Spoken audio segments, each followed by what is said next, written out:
Okay, part two. Sorry, the box is open. My name's Christina. I am going to be doing care of a trach.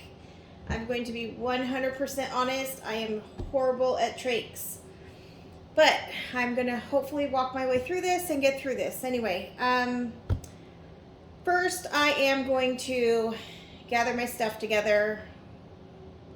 I am going to look at the patient's chart, make sure that I have an order to change the inner cannula or change anything with their trach. I'm going to knock on the patient's door, introduce myself. Hi, my name's Christina.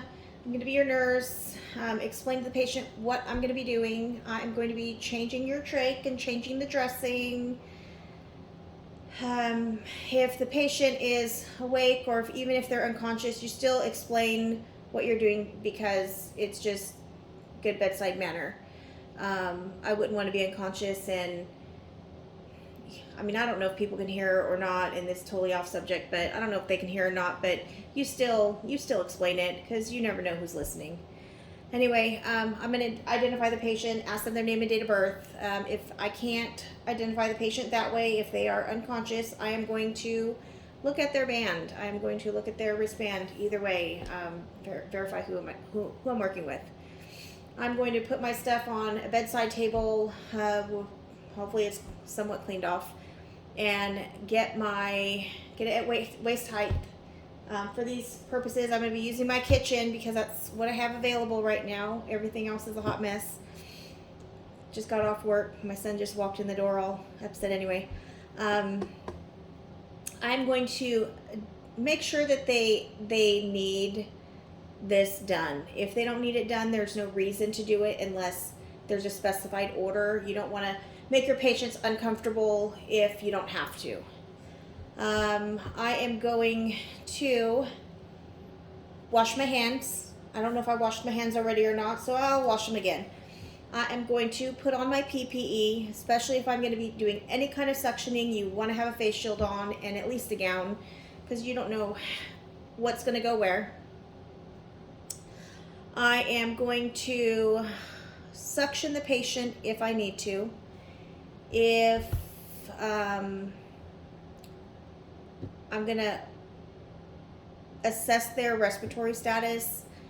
If they don't need suctioning, that's okay. We're just going to go ahead and change the cannula, change the dressing, which is what I'm going to do in this situation. I am going to go ahead and I'm going to put on gloves.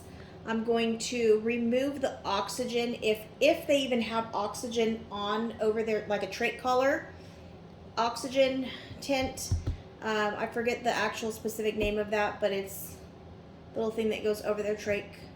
I'm going to remove that and let them know that we're gonna go ahead and change out the cannula. I'm gonna go ahead and open up a new packaging of a new inner cannula. Being careful not to contaminate anything because that's not always a good thing. It's actually never a good thing. I am going to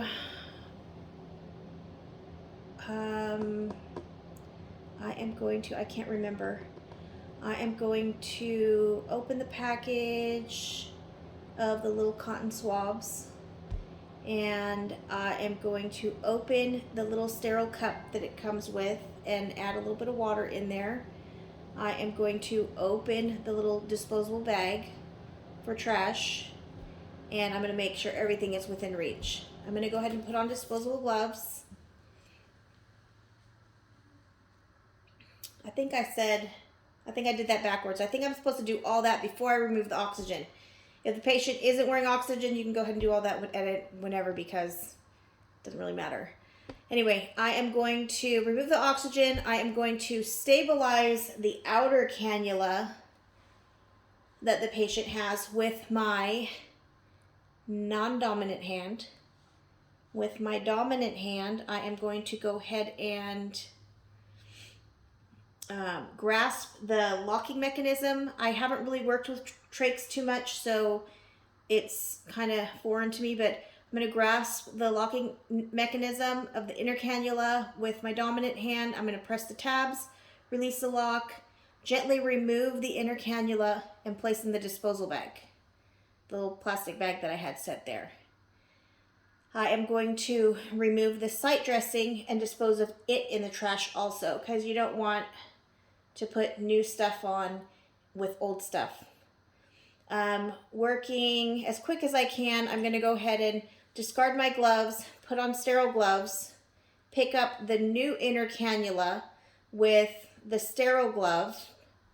With my dominant hand, I'm going to kind of secure the faceplate with my non-dominant hand and gently insert the new cannula into the outer cannula. I am going to press the tabs and get it to lock into place. And then I'm going to go ahead and reapply oxygen.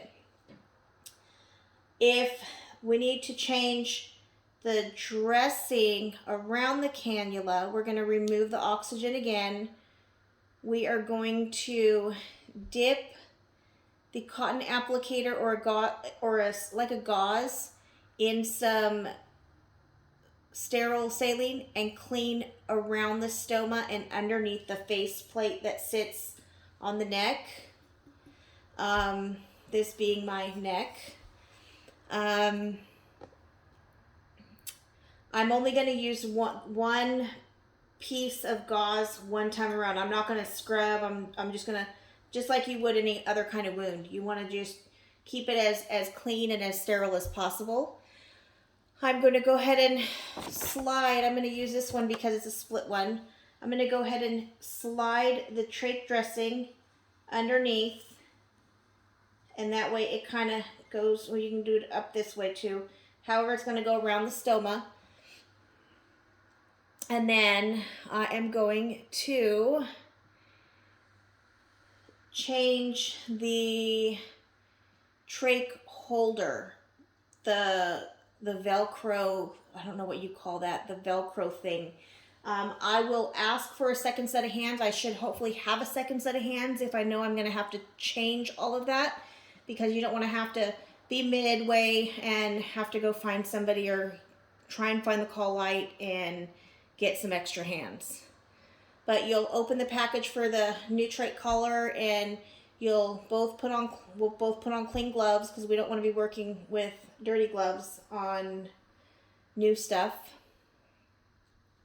So one nurse will hold the faceplate and the other nurse, so one nurse will hold the faceplate and the other nurse will hold will put the Velcro tabs in place, because you don't want this trach to dislodge. I'm trying to think. I think that's about it. You just want to make sure everything is secure, that the patient is comfortable, that they're breathing fine. Make sure that it's actually comfortable for the patient, because the last thing you want is the patient messing around with their collar and dislodging their own trach. Make sure that you reposition your client, but I would go ahead and take your gloves off. I would wash your hands, go back, reposition the client, make sure that they're breathing okay. Again, comfort, safety. You just want to make sure your patient is comfortable, as comfortable as can be, because, I mean, you kind of have to, you don't want to walk a mile in their shoes, but you kind of have to be empathetic towards the situation. Again, just let them know, thank you, for being patient, especially as a new nurse not having a whole lot of trach experience. I would definitely let them know, like, thank you for being patient. I would wash my hands, let them know that if they need anything, if they're uncomfortable, just use their call light and and then just go ahead and excuse myself and move on with my day. I am so sorry. I hope this was right. I don't even know if it was right or not. I am super tired, but hopefully this will work. Thank you so much. Have a wonderful rest of the night.